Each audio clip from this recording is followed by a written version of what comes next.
Hello and welcome to this week's Strange Pathways. I'm your host, Scott Mort. I hope you've had just the best week ever. I know that I certainly have. We, my lovely wife Ariana and I, we finally got, I would say, all of the paperwork in to the immigration offices. Fingers crossed that this is the last of it and we can finally really start living our life in earnest. So I hope you've had just as beautiful a week as we have. Now, on to the tales.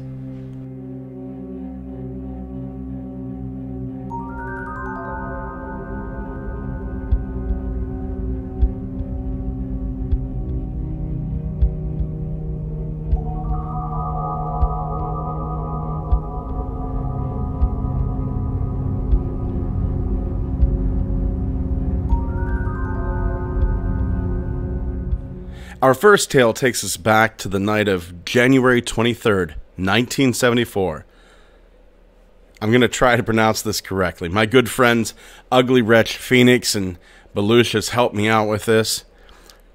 Llandrillo, North Wales, United Kingdom. Now this was a cold winter night, and many of those in the village heard what I've heard referred to as a great, terrible noise.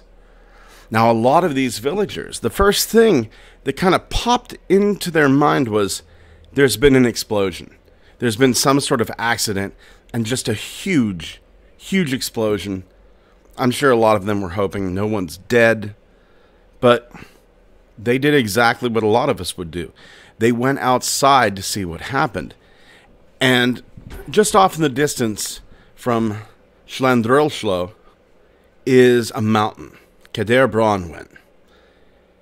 They see this strange display of blue and orange lights. Now, in the next day's press, the explanation was there was a huge explosion just a few minutes after 8:30 p.m. There was a violent shaking of the ground, a medium-sized earthquake, objects inside houses were knocked off their shelves. And here's really why I picked this case. This is so similar to the Kecksburg crash. Kecksburg, Pennsylvania, very close to where I am. The authorities rush to the scene. The police are there first. You know, in the case, it was the police and the fire department in Kecksburg. But then the Royal Air Force personnel. Same with the Army, the Air Force, the military. We'll say the military for Kecksburg. And then the crash area is cordoned off with no one being allowed to go in. And a lot of people thought this was a little over the top. The area is remote, uninhabited, just like Kecksburg. And they called it a search and rescue. But if it's a search and rescue, why cordon the area off?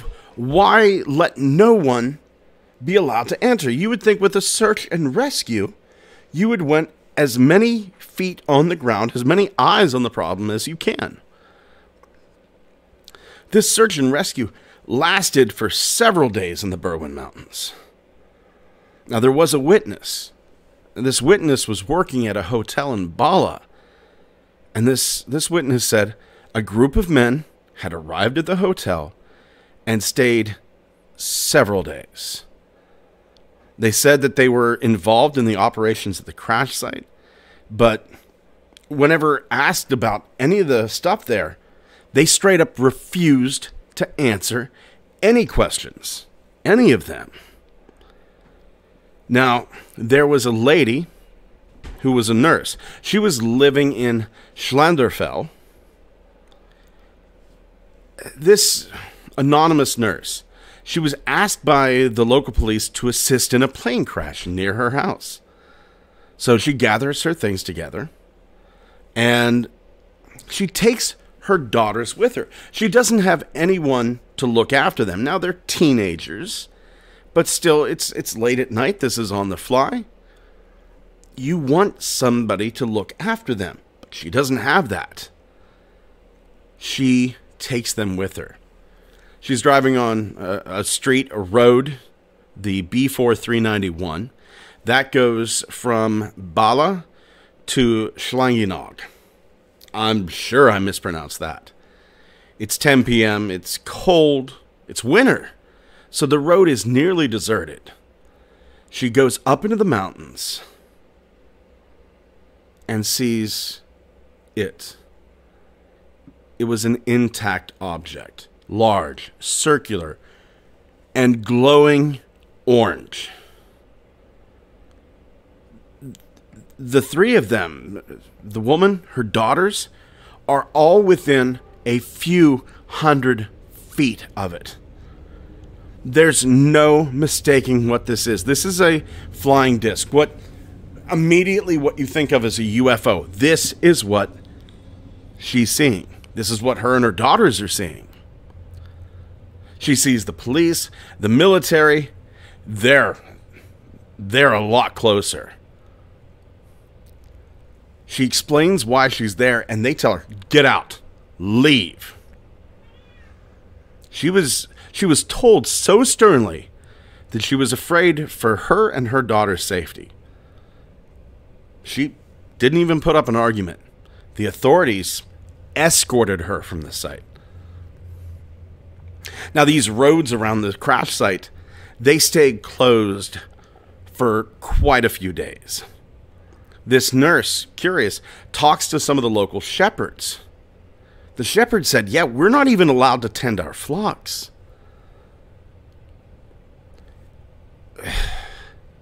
It's being cordoned off. It's not like any airplane accident. Something definitely happened there. Now, was this some Earth craft that was mistaken for a UFO? Was this something of extraterrestrial or extra-dimensional? Was it some conglomeration of both? Was it reversed technology? You don't really think of England and Wales and really anything in the UK. You don't think of them as having this type of technology. But maybe they do. Maybe they do.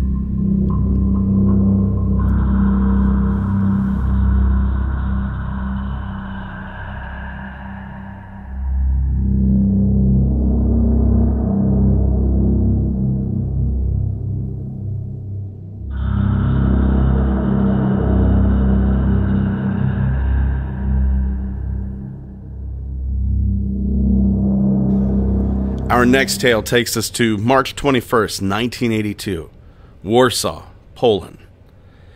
Another unnamed witness, 71 years old. She's at home alone.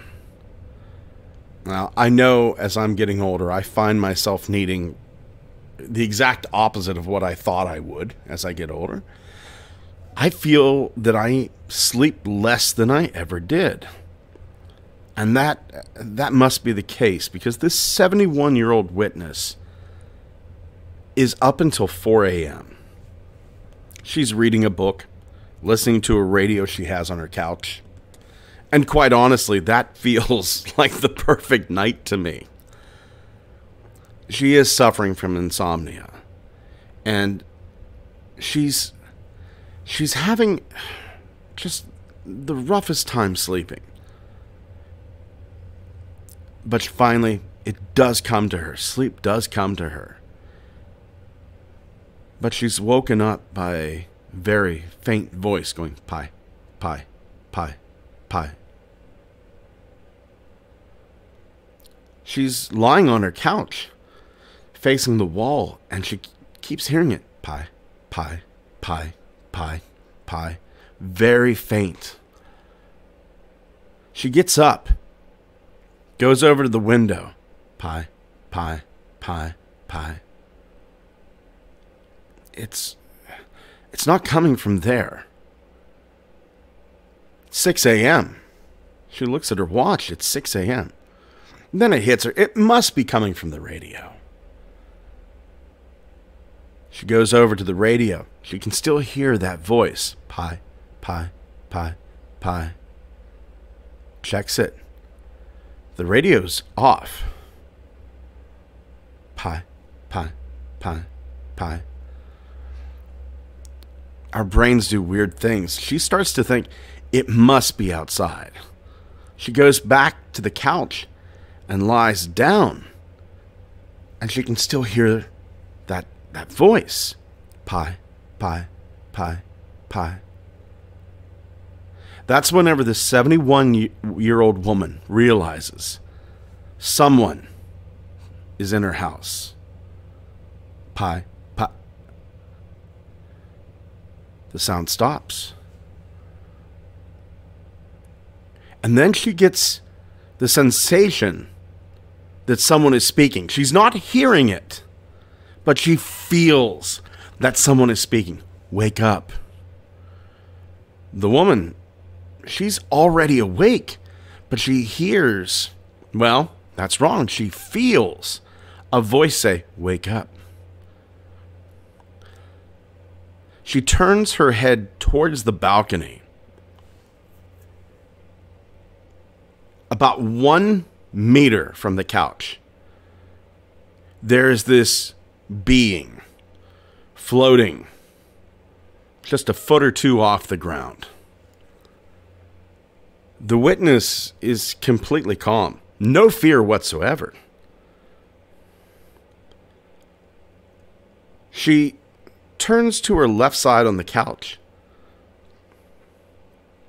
And she watches this creature for what she calls a good few seconds. It was about 80 centimeters tall. It was monstrous and gave the impression of an old man. On its head was a white shiny helmet, rectangular glasses with a black frame, small slanted eyes, and a wide mouth, large white teeth. The witness really couldn't stop looking at those large white teeth. I think that's something we as both predators and prey pay attention to whenever we see a creature we don't understand. Look at the teeth. That'll tell us of whether it wants to eat us or not. Monsters in movies always have very, very sharp teeth. This being was dressed in a gray-green jumpsuit and had long, knee-length arms, but no visible hands or feet. That I also find interesting. No visible hands or feet. If you could float, why would you need them? If you're floating, you're using some sort of telepathy. Why would you need hands whenever you can manipulate your surroundings with just a thought? Evolutionarily, this makes sense. No hands, no feet. Why would you need them? The witness kept looking into this being's eyes. And then a thought pops in. Maybe this is my grandson. Maybe this is him disguising himself, pulling a fast one on me. She heard that voice in her head again go, no. She then thought, this is the devil. The devil has come to get me. Maybe I didn't live the way I should. Satan has come for me. And again, she hears in her head, no. A few seconds go by, and then this figure floats smoothly away from the door. It goes into the hallway and disappears into the darkness. This 71-year-old woman gets up from the couch, bravely goes down the hallway, checks the front door, and that front door is closed. The fear is really still not there. She was irritated. There's a strong pressure in her head. She described it It was as if an iron plate had been laid inside my head.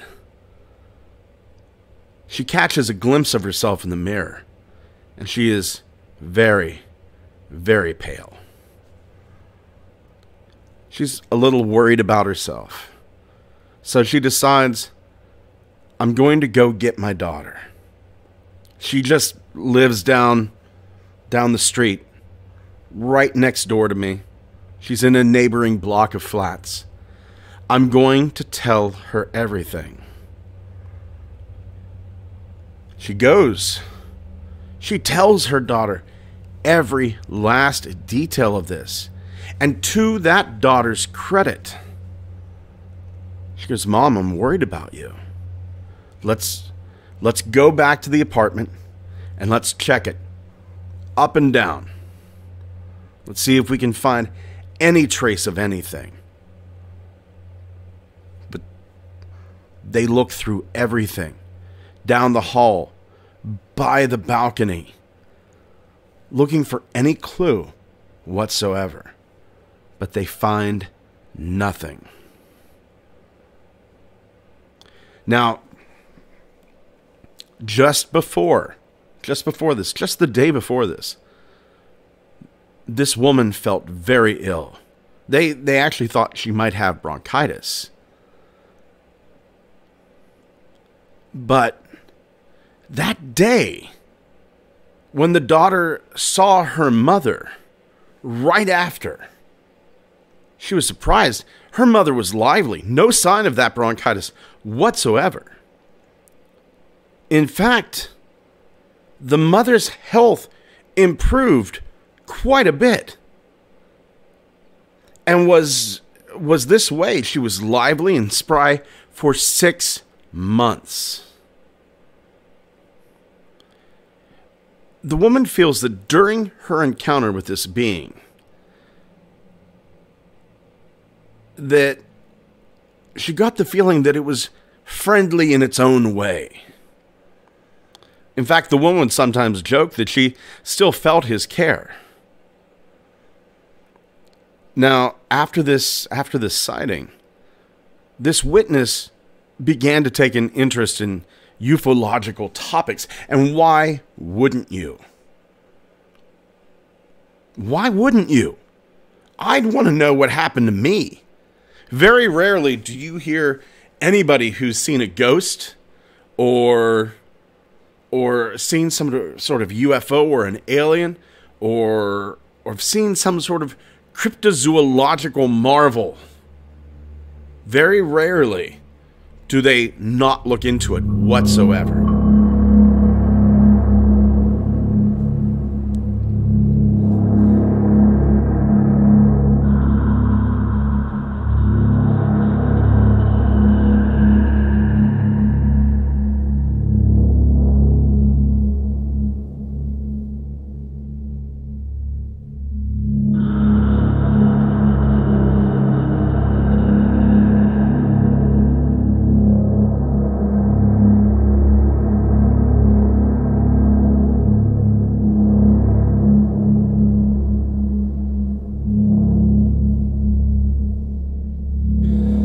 For our last tale, we're going to go back to mid-July 1968 near Rivesville, West Virginia. Now, Jennings H. Frederick was a man of the land. And if there's one thing that Jennings liked to do, it was hunt. That's the way I grew up. Now, I'm not a hunter. I've never shot a gun towards an animal or a bow, anything like that. But boy, my family was. Boy, my family was. And I grew up fairly close to West Virginia. So I understand. I understand that drive.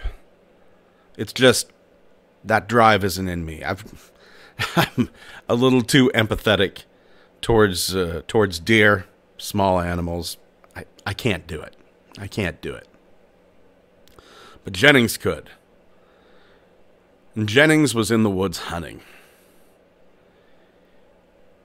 He's out there for a few hours, and he hears this high-pitched noise. This noise, he begins to realize, isn't coming through his ears. It's coming through Jennings' mind. And this high-pitched whine morphs into a voice. And this voice is saying, "You need not fear me. I wish to communicate. I came as friends. We know of you all. I wish medical assistance. I need your help." At this point, what must Jennings be thinking? I'm going crazy? I'm having a stroke? But that's whenever it gets really, really weird. Jennings puts his hand in his pocket to get out his handkerchief. He must be sweating up a storm, just scared. But he realizes that this handkerchief is tangled in thorns. He pulls his hand out from his pocket. And he realizes his arm is attached to a strange hand. Now this hand, it's green. And it's got 3 long fingers with suction cups and needle-like tips. Now that's interesting. That's interesting. Suction cups, needle-like tips. Have you ever seen octopus tentacles? A lot of breeds of octopus and squid have like these sharp hooks that come out of the middle of their suckers. But this hand, this green hand, tightens its grip on Frederick's arm. Finally, the grip is so tight that it punctures a blood vessel. This creature, it had somehow tricked Jennings. It has yellow eyes, and it puts Frederick into a trance. He's temporarily paralyzed. And this paralysis lasts for about a minute. And this creature, during this very, very long minute, I'm sure, is taking in Jennings' blood. Is it eating it? Is it using it for a blood transfusion? But then the creature releases Frederick and departs into the woods, leaving Jennings H. Frederick sitting there stunned.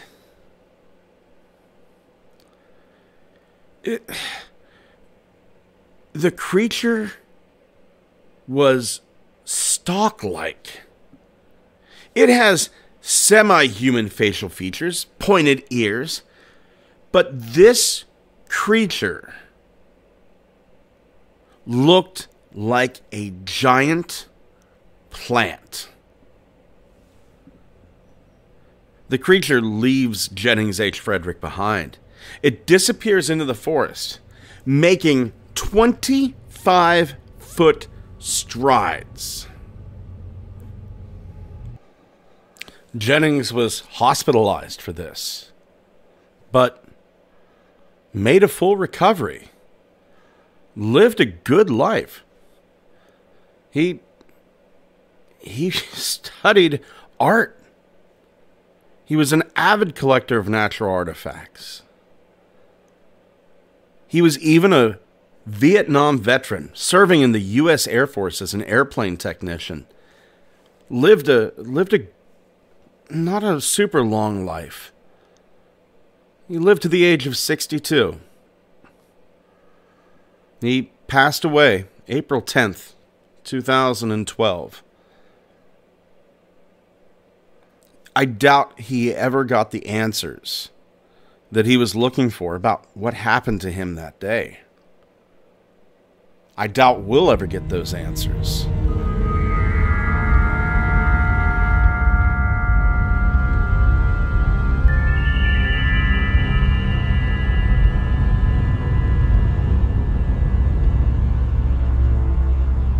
Thank you for joining us once again this week on Strange Pathways. If you'd like to check out our Twitter, that is Pathways Strange. TikTok, Strange Pathways Podcast. Our Instagram, also Strange Pathways Podcast. Come over to our Facebook. We're going to have a bunch of images up there, and Instagram and Twitter as well, about some of the cases that we talked about today. If you have had some sort of unusual occurrence in your life, I would love to hear about it. Feel free to email me at strangepathwaysmail@gmail.com. Head over to YouTube. Be sure to like, comment, subscribe over on our YouTube channel. And if you feel like it, give us a 5-star review. It really, really helps out the show. Be sure to tell your friends, your family about this. Those numbers keep going up. And it makes me feel so good inside. Thank you. Thank you so much for joining us this week. Big thanks going out to some 3 great guys that I had an opportunity to talk to this week in a different manner about different subjects. But we touched a bit on the paranormal. Ugly Wretch, Phoenix, and Belucius. Thank you so much for inviting me over to your live stream the other day. Such fun. Such fun. And I hope that the little paranormal whale story that I gave you was good for you. Take care of yourselves and each other.